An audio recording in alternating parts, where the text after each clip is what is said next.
Mesdames et messieurs, bonsoir et bienvenue en ce lundi 4 août 2025. Vous êtes à l'heure du journal. Bonsoir à tous et bienvenue. Sur les actualités de ce jour, la réunion des hauts fonctionnaires et des experts du RISPD ou plan stratégique indicatif de développement régional des 16 membres de la SADC a débuté ce matin au centre de conférence internationale d'Ivat. Cette réunion qui vise à faire le bilan des résultats du RISPD marque officiellement l'entrée de Madagascar dans la tenue du 45e sommet de la SADC. Josica Elringénérine nous en dit plus. Des techniciens issus de plusieurs institutions étatiques des 16 membres de la SADC ont ouvert les premières réunions préparatoires du 45e sommet de la SADC. Ces réunions se sont tenues aujourd'hui au CCI d'Ivat sous la direction d'Angèle Makobo Ntumba, secrétaire générale adjointe de la SADC. La délégation malgache a été conduite par Eric Ratsimbazaf, secrétaire général du ministère des Affaires étrangères. Ce premier atelier a mis en avant que la coopération étroite et les relations solides entre les pays membres sont les clés pour vaincre la pauvreté et favoriser le développement économique dans la région de l'Afrique australe. Dans le cadre de ce 45e sommet, les objectifs des pays membres consistent à consolider l'espace SADC à travers la promotion de l'industrialisation, la transformation agricole ainsi que la transition énergétique. Cependant, des lacunes persistent dans le secteur de l'industrie et du commerce intra-régional. La plupart des pays dépendent encore largement des importations extérieures. C'est pourquoi cette réunion a été d'une importance capitale, notamment pour évaluer la mise en œuvre de la IRSPD, ou plan de développement stratégique indicatif régional, et identifier les améliorations nécessaires pour atteindre les objectifs fixés. Cet atelier constitue ainsi une base pour définir les orientations politiques qui seront discutées lors du sommet des chefs d'État et de gouvernement de la SADC prévu pour le 17 août prochain. Il en ressort également un engagement clair de Madagascar à jouer un rôle actif dans la définition des priorités régionales pour le développement de l'Afrique australe. Le Premier ministre chef du gouvernement, Tsek Christian, ainsi que le sénateur Taïn Andjananjasan ont fermement condamné aujourd'hui l'implication des enfants du président de la République dans l'affaire des Boeing 777 lors de la cérémonie d'investiture des membres de la CMIL. Selon ce sénateur, également membre de la CMIL, porter atteinte volontairement à l'identité ou au droit individuel d'une personne est passible de sanctions. Quant au Premier ministre, il a précisé que l'enquête relative à ces Boeing 777 se poursuit avec la collaboration du FBI. Les détails avec Ruth Christelle Rakoutumalal sur les images de Yves Janel. Cesser de propager des mensonges et d'utiliser la politique pour diviser les Malagasy, a martelé le Premier ministre Tsek Christian ce jour, en réaction aux rumeurs affirmant l'implication des enfants du couple présidentiel dans l'affaire des Boeing 777. Il dénonce des agissements visant à semer le trouble au moment même où Madagascar prend la présidence de la SADC, une fierté nationale puisque c'est la première fois que ça arrive en 45 ans. De son côté, le sénateur Taïn Andjananjasan a rappelé que le président et son épouse ont toujours agi avec transparence, ce qui explique la publication régulière de photos de leurs enfants sur les réseaux sociaux. Ces derniers n'ont jamais cherché à tirer profit de leur position, a-t-il affirmé. Il a également rappelé que toute atteinte à la vie privée ou à l'identité d'une personne est punie par la loi. En ce qui concerne l'affaire des Boeing 777, le Premier ministre a confirmé que l'enquête du FBI est en cours, une collaboration sollicitée par Madagascar, dont les résultats seront communiqués au peuple en temps opportun. Restons toujours au niveau de cette information autour de la CMIL. Les 7 nouveaux membres de la commission malagasy de l'informatique et des libertés ou CMIL ont prêté serment aujourd'hui à la Cour suprême à Anoussi, conformément aux dispositions légales en vigueur. La CMIL est composée de 9 membres au total. L'un d'eux n'est pas encore présent sur le territoire et un autre représentant de la CNIDH n'a pas encore été désigné. Ces commissaires ont pour mission principale la protection des données personnelles des citoyens malagasy. C'est un reportage de Ruth Christelle Rakoutumalal et Yves Janel. La commission malagasy de l'informatique et des libertés est désormais officiellement mise en place, bien que la loi la régissant ait été promulguée en 2015. Cette commission est composée de 9 membres issus de différentes institutions.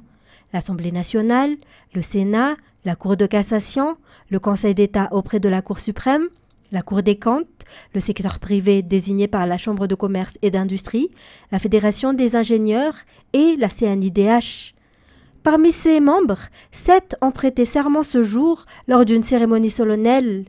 Clarisse Eugénie, Anjanajasana Adzanayana Taïn, Ratimbazafi Sualfara Anchnerina Yvette Liv, Rakutanarivu Ren Yariv, Anjanajasana Rati Hussein, Laupu Wing Wilfried, Ranjapara Nislufnirin et Ranjanarivu Laurent. Les membres de la CMIL auront de nombreuses responsabilités, dont la plus importante, assurer la protection des données personnelles des citoyens malagasy. La CMIL veille également à ce que les données sensibles, comme les informations bancaires, les données de santé ou d'identité, ne soient ni exploitées ni détournées à mauvais escient. Plus qu'un simple organisme technique, la CMIL est un pilier stratégique pour l'État. Elle renforce la confiance dans les services numériques, aligne Madagascar sur les normes internationales et garantit la protection des libertés individuelles face aux dérives de l'ère digitale. Leur mandat s'étend sur une durée de 4 ans. L'élection du président et du vice-président de la commission aura lieu prochainement à la suite de cette mise en place officielle. Dans les actualités économiques, les crédits bancaires contractés à partir du 17 juillet 2025 sont soumis à une taxe de 20% sur les intérêts. Une décision prise à l'issue d'une réunion entre l'Association professionnelle des banques de Madagascar, la Direction générale des impôts et la Commission de supervision bancaire et financière. Toutefois, cette mesure ne concerne pas tous les types de prêts. Christelle Rakoutmalal nous en dit plus. La taxe de 20% sur les intérêts des crédits bancaires prévue dans la loi de finances 2025 s'applique uniquement aux prêts octroyés à partir du 17 juillet 2025. Cette décision résulte de longues discussions entre la CSBF, la DGI et l'APB. Comme validé lors du conseil du 10 juillet dernier, cette mesure ne concerne pas les particuliers contractant un crédit à la consommation, notamment pour l'achat d'un véhicule, de meubles, pour les études ou encore la construction d'un logement. Cette taxe ne s'applique pas également aux microfinances. En revanche, les entreprises et les professionnels empruntant dans un but commercial ou professionnel devront s'en acquitter. Pour rappel, cette TVA sur les intérêts bancaires avait été suspendue depuis 2006. Sa réintroduction s'applique par les engagements pris envers le FMI. En effet, Madagascar doit réduire les allègements fiscaux à hauteur de 280 milliards d'ariars par an pendant 3 ans afin de continuer à bénéficier du soutien du FEC. Et plus de 150 000 touristes sont arrivés à Madagascar durant les 6 premiers mois de cette année 2025. Ce chiffre est en hausse par rapport à la même période l'année dernière. Une augmentation a également été constatée en comparaison avec la période précédant la crise sanitaire à Madagascar. Reportage signé Fanjessena Mireille. 150 757 touristes sont arrivés à Madagascar entre janvier et juin 2025, selon les chiffres du ministère du Tourisme et de l'Artisanat. Ce chiffre représente une hausse de plus de 19% par rapport à l'année 2019, c'est-à-dire la période précédant la crise sanitaire à Madagascar.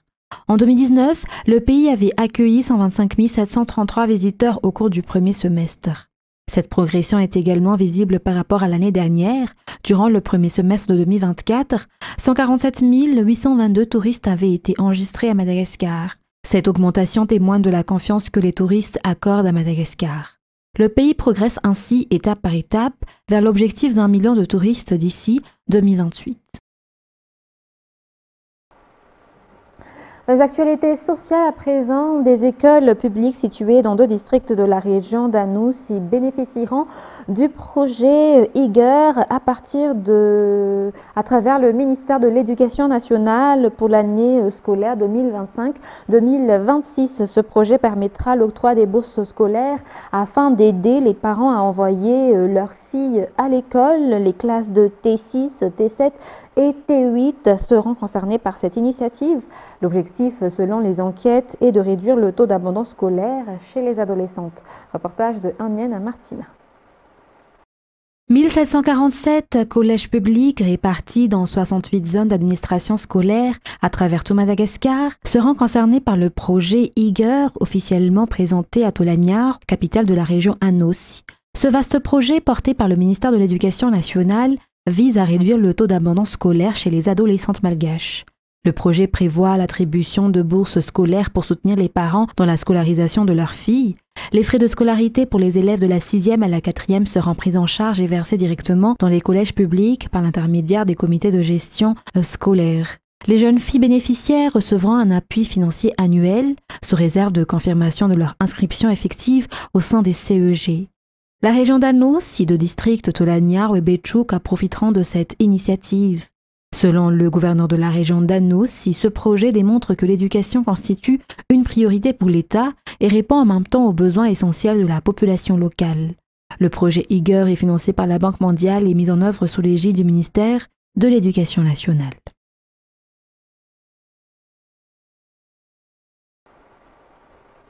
Et la passation de service entre le médecin inspecteur intérimaire et le nouveau médecin inspecteur du district d'Antsimjan s'est tenue dans la matinée.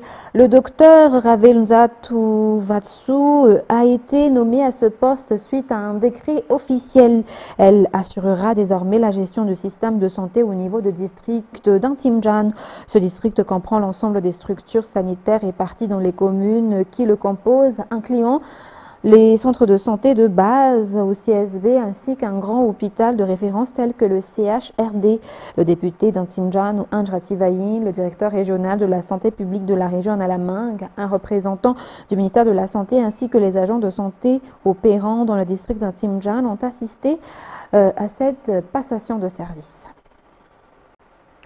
Restons toujours au niveau du district d'Antsimjan ou dans la commune d'Ito, si les travaux de réhabilitation routière avancent justement dans cette commune au district d'Antsimjan où certains tronçons nécessitent une réfection complète tandis que d'autres sont simplement entretenus pour éviter une dégradation plus importante selon le maire. En plus de la réhabilitation des routes, la commune prévoit également l'installation d'éclairage public dans les zones non encore éclairées, d'après toujours le maire dans ce reportage de Radraman Zatouf et Kevin Ravounerson. Les routes qui posaient le plus de problèmes aux habitants ont été priorisées dans les travaux de réhabilitation menés au sein de la commune d'Itos. Parmi celles qui figurent, la route menant à l'EPP Itos. Cette voie, autrefois en très mauvais état, est désormais praticable pour les véhicules. Outre la réhabilitation complète de certaines routes, la commune poursuit également des travaux d'entretien afin d'éviter une dégradation plus importante selon les déclarations du maire d'Itos. Par ailleurs, plusieurs projets de développement sont actuellement en cours dans la commune, notamment un programme d'éclairage public. Le maire d'Itos s'est rendu aujourd'hui sur le terrain pour constater l'avancement des travaux de réhabilitation et d'entretien des routes. Dans l'actualité sportive de ce soir, l'haltérophilie a déjà remporté 15 médailles pour Madagascar dès le début des Jeux de la CJSOI qui se déroulent actuellement aux Seychelles. Cette 13e édition qui a eu lieu du 31 juillet au 9 août 2025 comprend 11 disciplines sportives et réunit de nombreux sportifs issus des pays de l'océan Indien. Fenner Guttersoul nous en dit plus. L'haltérophilie malagasy brille au 13e jeu de la CJSOI qui se tient aux Seychelles avec déjà 15 médailles dont 9 en or et 6 en bronze. Herman Unzatin a décroché 3 médailles d'or dans la catégorie des moins de 55 kg hommes en soulevant 75 kg à l'arraché, 100 kg à l'épaulé jeté avec un total olympique de 175 kg. Dans la même catégorie, moins de 55 kg hommes, Ralzao a remporté 3 médailles de bronze avec 74 kg à l'arraché, 90 kg à l'épaulé jeté et un total olympique de 164 kg. Chez les moins de 61 kg hommes, Palnier Natsiki Fanouz a obtenu 3 médailles d'or en soulevant 62 kg à l'arraché, 79 kg à l'épaulé jeté pour un total olympique de 141 kg. Parani Shaina, dans la catégorie des moins de 64 kg femmes, a aussi remporté 3 médailles d'or avec 70 kg à l'arraché, 90 kg à l'épaulé jeté et un total olympique de 160 kg. Quant à Nantene Narandia Miliman, elle a décroché 3 médailles de bronze pour Madagascar dans la catégorie des moins de 71 kg femmes en soulevant 58 kg à l'arraché, 68 kg à l'épaulé jeté, pour un total olympique de 126 kg. Les Malgaches ont également brillé en football et en basketball. Selon le ministre de la Jeunesse et des Sports, l'accueil des délégations aux Seychelles s'est déroulé dans de bonnes conditions pour cette 13e édition des Jeux de la CJSOI. Le ministre a encouragé la jeunesse malgache à défendre l'honneur national et a promis une prime de 50 € à chaque athlète remportant une médaille d'or durant ces Jeux. Cette somme constitue leur indemnité pendant leur séjour aux Seychelles, selon ses explications. Dans les actualités internationales de ce soir, au moins 76 personnes sont mortes et des dizaines portées disparues après le naufrage d'une embarcation transportant principalement des migrants éthiopiens au large des côtes yéménites. Dernière tragédie en date sur cette route migratoire périlleuse, ont indiqué des responsables yéménites à l'AFP aujourd'hui. France 24. D'après les ONG, il s'agit d'une des routes migratoires les plus dangereuses au monde. Chaque année, de nombreux migrants tentent de rallier le Yémen depuis l'Afrique. Un voyage périlleux qui a viré au drame ce dimanche. Un bateau a chaviré au large des côtes yéménites avec environ 150 personnes à son bord. L'immense majorité est morte ou portée disparue. Les autorités continuent de rechercher des survivants. Une tragédie qui jette une lumière crue sur la route de l'Est. Des migrants d'Afrique subsaharienne quittent l'Érythrée, l'Éthiopie ou la Somalie afin de trouver du travail en Arabie Saoudite. Mais pour y parvenir, ils doivent d'abord traverser le golfe d'Aden ou le détroit de Bab el-Mandeb avant d'accoster au Yémen, un pays en proie à la guerre civile et à une crise humanitaire. Là, les exilés mettent souvent plusieurs mois pour traverser les montagnes et parvenir à la frontière avec l'Arabie Saoudite où une autre menace les attend. Human Rights Watch rapporte que des centaines de personnes ont été tuées par des gardes-frontières saoudiens depuis 2022. Ceux qui parviennent à entrer dans le pays occupent des emplois difficiles et mal payés. Selon l'Organisation mondiale pour les migrations, les causes du départ ne sont pas seulement économiques. Beaucoup fuient les conflits, la répression et de plus en plus les désastres climatiques. Et à Soueïda, les habitants vivent sous un blocus. L'électricité, l'eau et nourriture manquent. La route reliant la ville à Damas est bloquée. Un cessez-le-feu a été obtenu fin juillet après des violences intercommunautaires. Les habitants réclament la fin du blocus et l'ouverture d'un couloir humanitaire. France 24. Une longue file d'attente devant l'une des rares boulangeries encore ouvertes à Soueïda dans le sud-est de la Syrie. Certains attendent ici depuis des heures. C'est un blocus. Il n'y a pas de carburant et la farine est rationnée. Regardez la foule. La route principale reliant Soueïda à Damas est coupée. Selon l'Observatoire syrien des droits de l'homme, des groupes armés alliés aux autorités de Damas y entravent la circulation. Le pouvoir rejette la faute sur des groupes druzes. Résultat, en plus de la nourriture, l'électricité et l'eau potable viennent aussi à manquer. Selon des témoins, des milices bédouines ciblent les réseaux d'approvisionnement en eau et détruisent les puits. Beaucoup de gens souffrent. Certains viennent de quartiers voisins jusqu'ici pour chercher de l'eau. Entre le 13 et le 19 juillet, la province de Soueïda est le théâtre d'affrontements entre groupes bédouins soutenus par les forces du gouvernement central et milices druzes. La région bascule alors dans l'horreur. Selon l'OSDH, au moins 1400 personnes, majoritairement des Druzes, perdent la vie. Exécutions sommaires, enlèvements, pillages, ONG et agences de l'ONU documentent nombre d'exactions et pointent l'implication des troupes affiliées à Damas. 2 semaines après l'entrée en vigueur du cessez-le-feu à Soueïda, des manifestants réclament la fin du blocus ou l'ouverture d'un couloir humanitaire avec la Jordanie voisine. La foule scande des slogans hostiles au gouvernement de Damas et à son chef, Ahmed al-Shara. Nous devons demander des comptes aux criminels terroristes qui ont commis des violations contre toutes les composantes de la société de la province de Soueïda. Le ministère syrien de la Justice a annoncé jeudi la formation d'une commission chargée d'enquêter sur les violences intercommunautaires, alors qu'un profond fossé sépare désormais Damas de la communauté druze. Et pour clôturer ce journal, partant en Israël, le Premier ministre justement de ce pays, Benjamin Netanyahou, a sollicité hier dimanche l'aide du CICR pour fournir nourriture et traitement médical aux otages israéliens dans la bande de Gaza, en proie à une catastrophe humanitaire où le Hamas a exigé en retour l'ouverture de corridors humanitaires. France 24.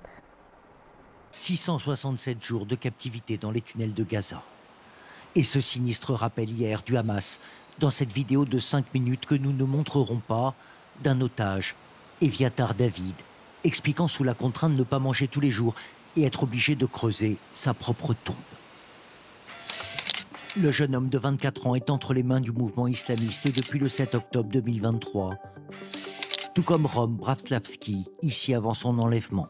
Une vidéo de lui a aussi été diffusée jeudi par l'autre groupe terroriste, le djihad islamique. Propagande macabre qui suscite émoi et indignation pour ces milliers d'Israéliens réunis autour des familles des captifs.